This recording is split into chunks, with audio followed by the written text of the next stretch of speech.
What's good, everybody? It's your boy Jason X4 here, and today we are going to be talking about Gamescom, and more specifically, one game in particular that I've been looking forward to, and that probably is going to be the trailer that plays through the entirety of this video, Sonic Frontiers. Now, when it comes to Gamescom, I was going to try to record certain moments of it and just try to get my reaction with it, but the room I obviously, sleep in is horrible for that, and there's a lot of movement in the background, so I can't necessarily do it. Also, I speak way too lowly because, again, it's not my recording room. So when it comes to things, I just have to trash that and just, do what I can with what this video is. Now, when it comes to things, we have seen a lot of IPs and a lot of games have been dropping, and a lot of things that has been, brought to the attention in the forefront, like Dead Island 2. I thought that was more of those, but Dead Island 2 is coming back. And we also have like Liza P, which that's also probably the thing that I would say outside of Dead Island 2 stole the show in some shape and form. But other than that, definitely looking forward to Liza P when that happens to drop. And Genshin Impact made somewhat of a shocking, somewhat surprising reveal. I mean, well, not really a reveal, but trailer, because I remember they showed like some advertisement with Yelan. So I was imagining we wasn't going to get much, considering that Sumeru does drop tonight. So, that was something that I wasn't necessarily, expecting anything too much of, because what could they possibly show that we will have to figure out on our own? Didn't know what else they could really show. So again, they didn't really show anything except like Ether tripping balls after smoking weed. But that's about it. But anyway, when it comes to Sonic of all things, it has looked a lot more polished. Now, I'm not going to necessarily lie, I don't know why they decided to show the game unpolished, or at least unfinished in a way, when they kept showing it during the summer. It was very weird, because a lot of people were like, oh, this game does not look good, the animations don't look all the way straight yet, and I have to agree, it wasn't looking that good in the beginning of that part. But now that we get to see it here at Gamescom, it does look a lot better. It looks like an actually finished, polished looking game. Granted, there might be some jank here and there, because Sonic is there's never gonna be a really perfect Sonic game. There's gonna be some level of jank though, but with what we see, it's not necessarily that bad, honestly. It's looking like the game I wanted to cry for when I first saw the trailer and reveal for it. So, it's getting to some good areas, and I'm liking that. We also get to hear Sage Finance, for the first time. It's good that we get to hear Sage talk for the first time and actually see how serious that she can possibly potentially be, which that's also really cool. And we also get to see these rock chow things. I think there's a name for them, but I don't necessarily know what it is, because I just don't know. But they are, I guess, the chow of the game, and essentially we're probably going to have to save a lot of them, like this one chow in the beginning that almost got slashed by this monster. So yeah, you need to watch your ass, chow. And when it comes down to things, Sonic is obviously going through the different cyberspace levels, as previously mentioned in the Nintendo trailer and previously before that. And essentially, from what I remember too, I think the cyberspace levels wasn't mandatory, or it's not that mandatory, and pretty much you're gonna be trying to solving things in the overworld, which honestly is kind of cool that we have like the normal traditional Sonic the Hedgehog levels, and we have like this huge ass open space overworld type of place that we get to run in, because it's not even feel like it's linked between, and it's kind of like playing two different games at the same time. And that's honestly a really nice change from Sonic 2, which also, when it comes to the story of what it looking like and shaping up of, it looking kind of serious. It looks a lot more serious than what any other Sonic game we had. Forces was a big flop in it. Honestly, it was serious in that game, but the way they kind of did it and kind of presented it as well was not necessarily that great.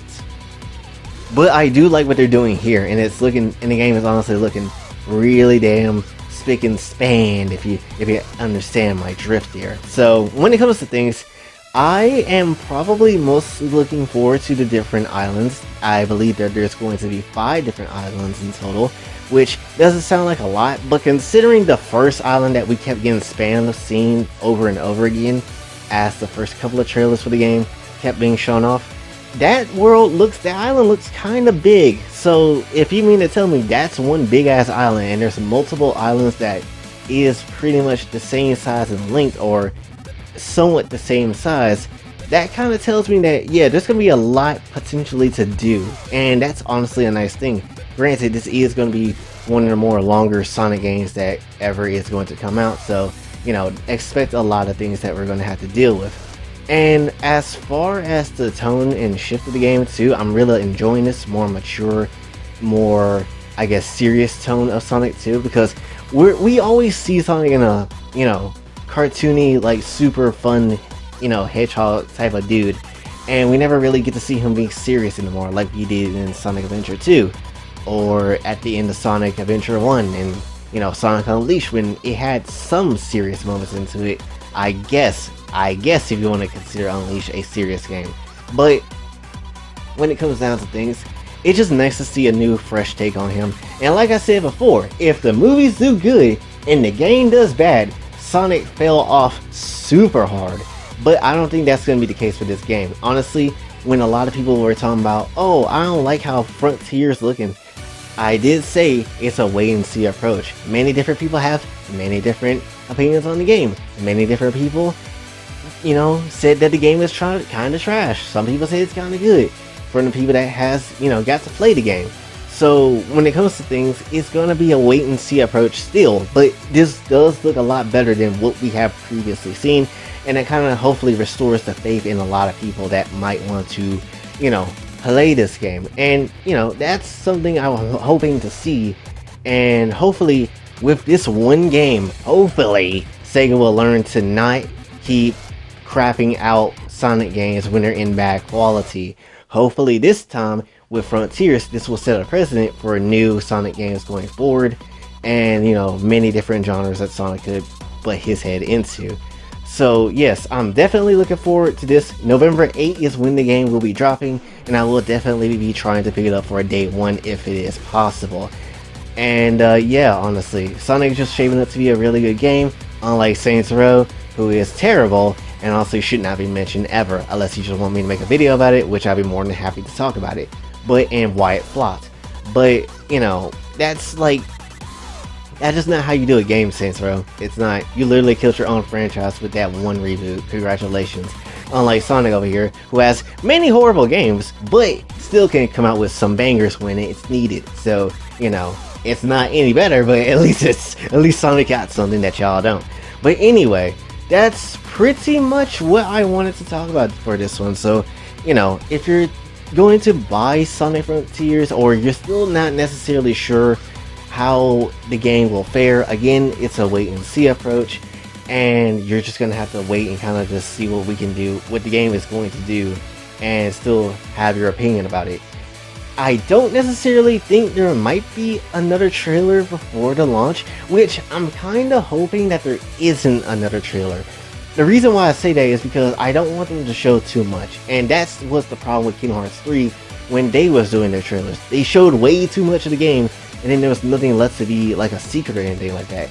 So the fact that they've been keep hiding the things under wraps and kind of keep repeating the same stuff in some shape or form, and showing a little bit of new stuff, is kind of good in my opinion. So I think this trailer is a really good one, if you ask me personally. And they also keep focusing on Amy a lot. Like, we know Amy's memories is gone, and Sonic has to keep collecting things to get Amy's memory back, but it's kind of strange how they keep focusing in on Amy like she's the prime objective, though. That's kind of like the thing that kind of, you know, makes me wonder a little bit. Are they going to do something with Amy? Is there going to be a dark version of Amy or something like that? I don't know. But it will be kind of cool to see. But anyway, that's pretty much what I wanted to talk about for this one. If you did enjoy, be sure to like, share, subscribe, hit the bell notification ring. Also follow me on Twitter. And if you'd like to donate to the channel, Patreon, it is available as well. Also, if you're a Genshin player, please remind yourself to hit the download button on your console when the update is able to get downloaded, because you don't want to be in last place and waiting tons of time for this update, especially if you got shitty internet. I have shitty internet, so I gotta be on it when the upload does happen. So yeah, hopefully Sumeru is gonna be good. I'm gonna play a little bit of it tonight, and then probably wait till tomorrow after school so I can, you know, play a lot more of it. Then hopefully I don't have to deal with a bunch of work, but still we'll have to see. But anyway, that's pretty much what I have to say for this one. And until then, it's your boy Jay, signing off. Have a blessed day.